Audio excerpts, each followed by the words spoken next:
Ouidah, ville chargée d'histoire, sur l'ancienne côte des esclaves, répartie entre le Bénin, le Togo et une partie du Nigeria. Selon l'historien Olivier Pitré-Grenouillot, sur les 2 millions d'esclaves partis de la baie du Bénin vers les Amériques, Ouidah et Lagos, les 2 principaux ports négriers, en avaient accueilli 60%.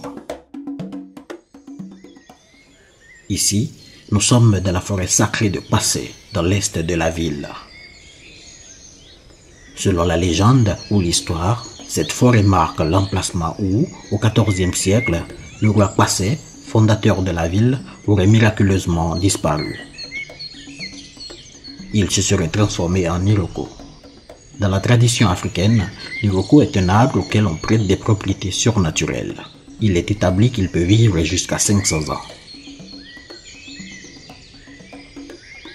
Le roi fondateur de la ville, son nom est Passé. Selon l'histoire, ce roi n'est pas mort et enterré.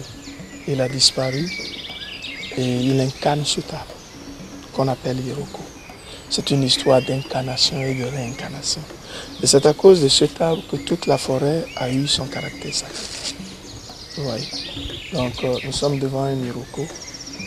Et vous allez constater qu'en bas on a écrit Passé Loko. Donc Loko en fond veut dire Iroko. Et l'Iroko est une espèce respectée dans la tradition vaudou. Vous n'allez pas vous lever et aller couper l'arbre Iroko.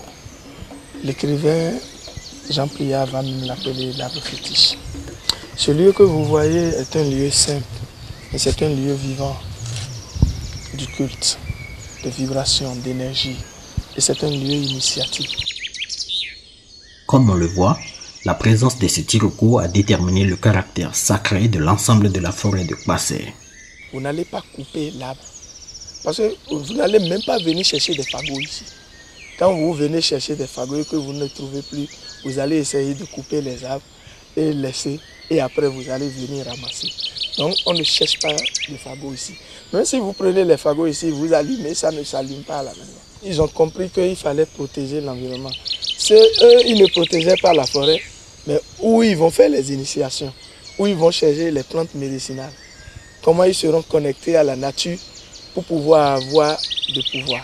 C'est les forêts qui permettent aussi, à cause des grands arbres, c'est-à-dire cette attirance de pluie, pour permettre aux cultivateurs de bien cultiver, avoir des vivres et survivre.